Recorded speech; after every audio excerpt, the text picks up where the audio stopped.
By co-signing a loan, I'm helping out a friend or a relative. Truth. The bank requires a co-signer because this is someone who's not going to repay. Why is this hard to figure out? This is a bank whose very job is to lend money. They don't make money unless they lend money, and they have deemed your relative or your friend to not be worthy of a loan. But you, in your all-knowing might and power, will overstep those bounds and go, I just know them different than you do. No, you don't. They're statistically a deadbeat looking for a place to happen. Let me tell you what happens when you co-sign. You will end up paying the bill. I've co-signed for 2 loans in my life. I paid both of them. One poor fella co-signed for me when I was going broke, and he ended up paying that. I had to go back and pay him back. It was a friend, but it strained the friendship. Just the same. Because he just assumed Dave was going to pay for it. Well, Dave would have paid for it, but Dave didn't have any stinking money. And that's how that works. And you know, I've seen grandfathers loan their grandkids money to get a car at 20 years old, and then they don't see them for a decade because the loan goes bad. If you've got someone in your family that needs some help, and you're thinking about co-signing a loan for them, or you're thinking about loaning them money, don't. If you have money, and you think that they need the money, it's family, it's blood. Give them the money. And don't expect it back.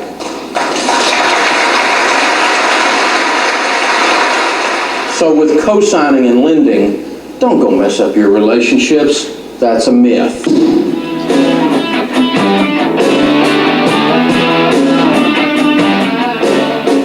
Certainly okay to ask anybody to co-sign a loan, but I wouldn't recommend co-signing a loan to anyone, and I wouldn't recommend getting a co-signer. I think it's a stupid idea. If you need a co-signer, it's because you're not ready to borrow. And most of the time what we'd be talking about on something like that's a car, or maybe some other thing that you should be saving up to pay for to start with. So I don't think you ought to get the loan, and I'm sure your parents shouldn't co-sign for you. Now, myth. Cash advance, payday lending, rent-to-own, title pawning, and tote-the-note lots are services to lower-income people to help them get ahead. Truth. These are horrible, greedy rip-offs that aren't needed and benefit no one but the owner of these companies. If you're running one of these companies, you're taking advantage of the poor, you're oppressing the poor, you ought to be ashamed of yourself. Stop it. 800%, 1,800%, 500%. I mean, you think credit cards are bad at 18%, you ought to deal with these characters. According to Sea Power magazine, military right now, military is one of the most aggressively targeted audiences by these people. As a matter of fact, I've visited a lot of military bases, and you know, when you leave a lot of military bases in America, installations across America, as you leave the base of the installation and you're driving out the road, what you've got on each side of the road for about 3 miles is stupid. Stupid of all kinds, right there just outside the gates, isn't it? And these young guys and gals that have just gotten into the military with their first paycheck, a lot of them just out of high school are out there, and they get tied up with these payday lenders so bad that the federal government had to pass a law, if you're in the military, you can't pay but 30% instead of 800% to a payday lender. Because what's happening is the payday lending is the #1 reason sailors are losing their security clearance and they're getting a cut in pay because they get downgraded in pay grade when they lose their security clearance. It's killing us across the board. Not just military, everybody's falling for this junk. 80% of millionaires in America, though, listen to this, are first-generation rich. So how does that go into this other thing? Well, what I figured out is this. Tom Stanley in the book The Millionaire Next Door says 80% of America's millionaires are first-generation rich. That means they started with nothing, did smart stuff, and became millionaires. 8 out of 10 of them. Which is like the opposite of what we're talking about here, isn't it? And what I started thinking about is, you don't see these greedy rip-off things we're talking about in the rich end of town, do you? You don't see rent-to-own in the high rent district. You don't see title pawning or payday lending in the high rent district, do you? It's in the poor end of town, isn't it? You know why? Because there's 2 types of people in the poor end of town. There's broke people and there's poor people. And there's a difference. Mike Todd says, just like Dave Ramsey says, I have been broke, but I've never been poor. Poor is a state of mind. Broke is I'm passing through, I ain't gonna live here long. I don't like this place. It's a mentality difference, isn't it? And what I have figured out is if you do rich people stuff, even if you're broke, if you do and think and buy and spend and save and budget like rich people, eventually you get to be. But if you're rich or if you're poor and you do poor people stuff like these rip-off things, you know what you're going to be? It's behaviors, isn't it? I mean, if you're rich and you start running around with title pawning, you start running around with payday lending, you start getting ripped off and doing all these stupid things with money, in one generation you can undo what it took 3 generations to build, can't you? You can blow it all.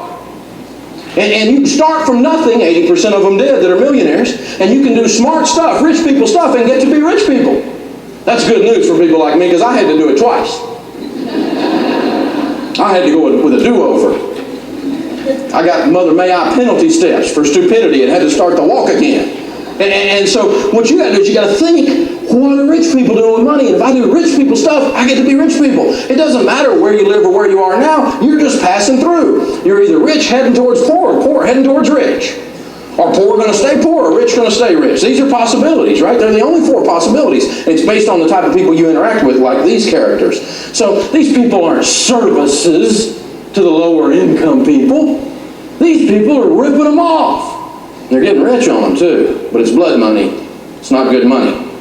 It's kind of dangerous money. So that one is definitely, we're serving lower income people. That's a myth. Done. Not doing that one. Myth. Playing the lottery or other forms of gambling will make me rich. Then why, when I see the line to buy the lottery tickets, there's no rich people in the line? Why is it always Daryl and his other brother Daryl? Oh, it's entertaining to me to lose money. I do it for entertainment. It's entertaining? Why don't you just get some 20s and drive down the interstate and cause a car wreck by throwing them out? That'd be entertaining. I mean, just throwing money out the window. I mean, we might as well do something fun with it, you know? Go over to the mall, cause a riot or something, you know? But it's fun to lose money. The truth is, the lottery is a tax on the poor and on people who can't do math. Because these are who play.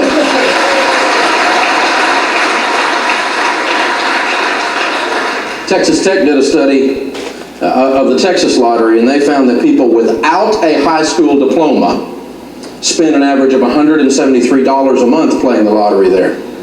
College graduates don't spend $173 a month. They spend $49 a month on average. These are among the people who play the lottery. That's the difference. Any study that's ever done the lottery, when they do a zip code study on where the sales are the highest, where the revenue is generated, it's always in lower income zip codes. We're using the lottery to fund scholarships in our state. Well, that's real noble. Poor people sending middle class and rich people's kids to college. That's just brilliant. It's just brilliant. It's what it is. And you know, it's not a matter, this is a statistical fact. It's not even a moral statement. And it's not a biblical statement or a spiritual statement. I could make those about it that are an overlay on this subject, but this is just a simple statistical analysis. So let's try this. If you got someone or you know someone that's kind of, I don't know, plagued by the lottery. $173 if they don't have a high school diploma, $49 if they do, if they're a college graduate. So what if we took $50 a month, that's the low end of that spectrum, put it in a mutual fund, I don't know, let's play the lottery from 20 to 70 years old. How much do you think that'd be? $1,900,000 every time. Not like one time out of 8 gazillion. Well, somebody's got to win. Every time you do this, you'll win. Somebody's got to win. That's what people say they're stupid about this subject. And I hope I'm making some of you mad and miserably uncomfortable. It's a gift I have.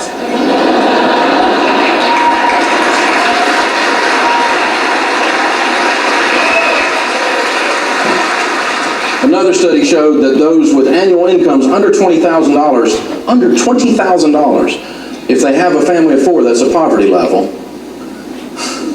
are playing the lotto twice as much as anybody who makes over $40,000. It's a tax on the poor. It is not a way to build wealth. That's the truth.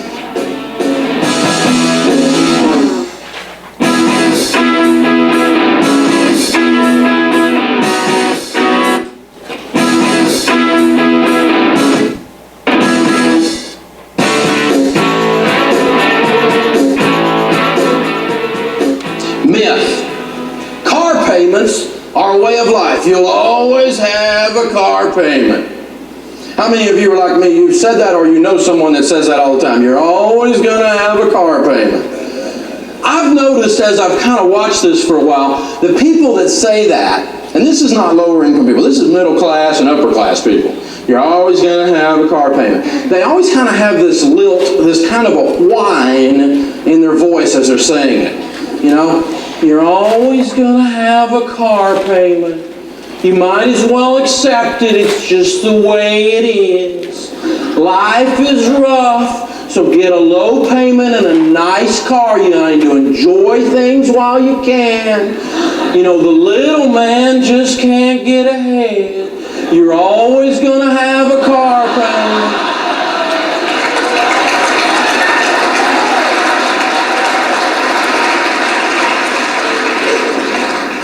Life is rough. The little man can't get ahead. Well, I just told you, 80% of America's millionaires are first-generation rich. Where's this little man that's having so dad-blame much trouble? You live in the greatest land the world has ever known. Opportunity abounds everywhere. Is it easy? No, it's not easy. It's hard. It's just worth it. And this is the only place that's true. Visit other countries. They are totally confused on this subject. I mean, America's got our challenges, but honey, we got it made. We can do anything we want to do, but we can also decide that you're always going to have a car payment. And you know what? Somebody will help you always have a car payment. The best way to buy a car or get a good deal on a car would definitely be to show up with cash in hand. Take the cheap way out and to use cash. Pay for it with cash and not go too expensive. Find a locator or dealer that will basically let you pay a certain amount a month. That's good and that's on your budget. Best way to buy or get a deal on a car would be probably to search around more for better deals, look online, compare. The truth is, staying away from car payments by driving a reliable used car is what the typical millionaire does. That's how they became a millionaire. But in America, you got to remember, we love our cars, don't we? I mean, your car is your identity. We will spend $800 a month, $600 a month to impress somebody at a stoplight we'll never meet.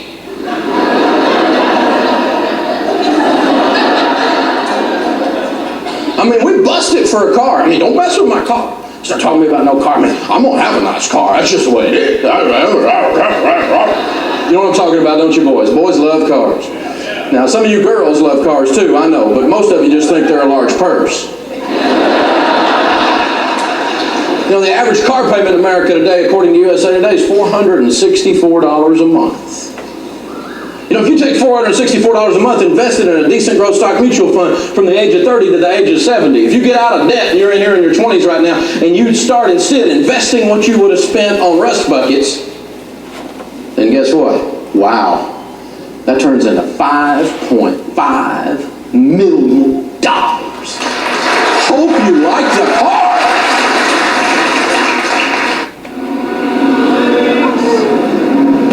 Americans, we love our cars, don't we? Where else on earth can we find a couple who is flat out broke, living paycheck to paycheck with 2 new cars in the driveway? Here's the problem. We've been conditioned to believe that we'll always have a car payment. The average price of a new car is $26,000, which means that many of the cars you see driving around are dragging behind a $464 car payment. And after about 4 years, the car that you just couldn't live without has lost about 70% of its value. And you have over a year's worth of payments left on it. So that means you could end up paying $33,000 for a car that's only worth $6,000. That sweet ride just doesn't seem so sweet anymore, does it? Well, it's okay, because that's the normal way of thinking. We're going to try something just a little bit different. Let's say you now drive a nice, clean, much less expensive car, and you pay yourself the $464 each month. In just 10 months, you'll have $4,640. And if you add that amount to the $1,500 that your current car is worth, you can now pay cash for a $6,000 car. Now, in just 10 months, that's a major upgrade. And here's the best part. You don't owe the bank a dime.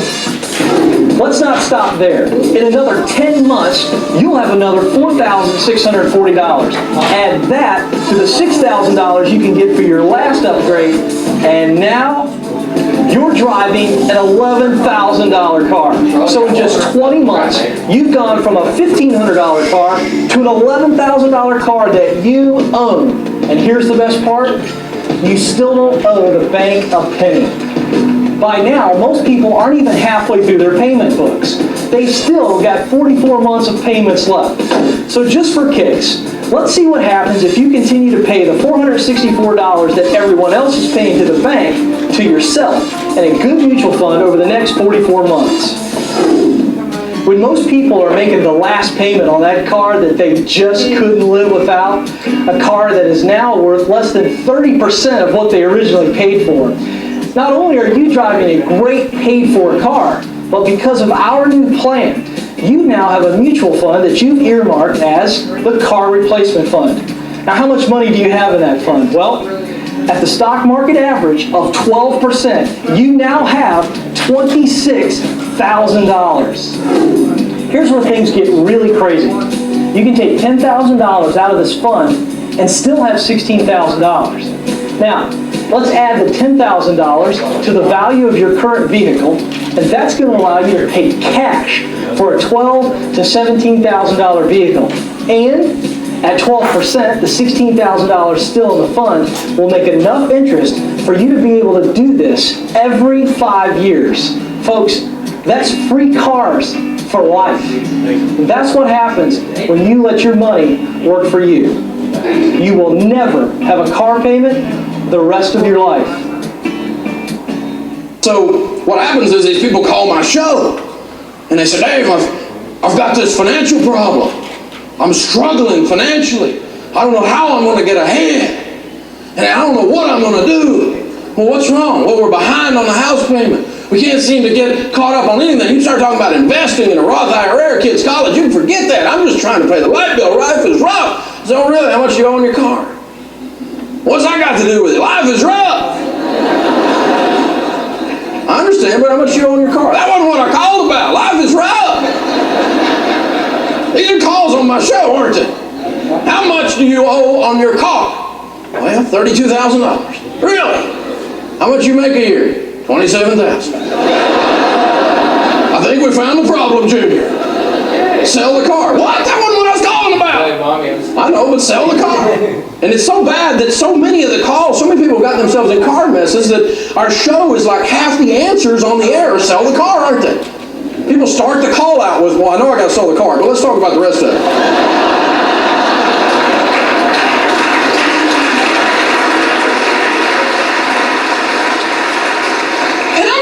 Against cars. I don't want you to drive a piece of junk all your life. I get these people send me pictures of their car and it says old beater with smoke coming out the back. And it says, this is my Dave car. What's that? Dave doesn't drive a car like that. I actually understand what you're saying, but I want you to get multi-rich and get you 2 brand new Mercedes and send me that. Say that's your Dave car, okay? That's what I want to be, the Dave car.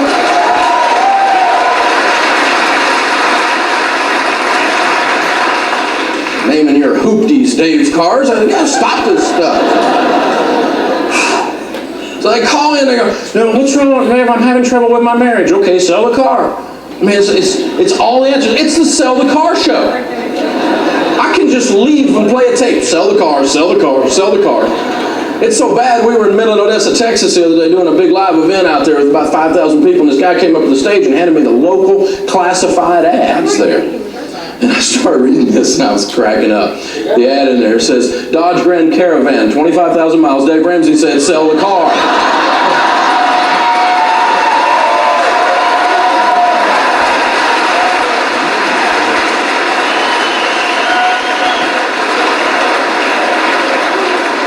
Car payments are not a way of life.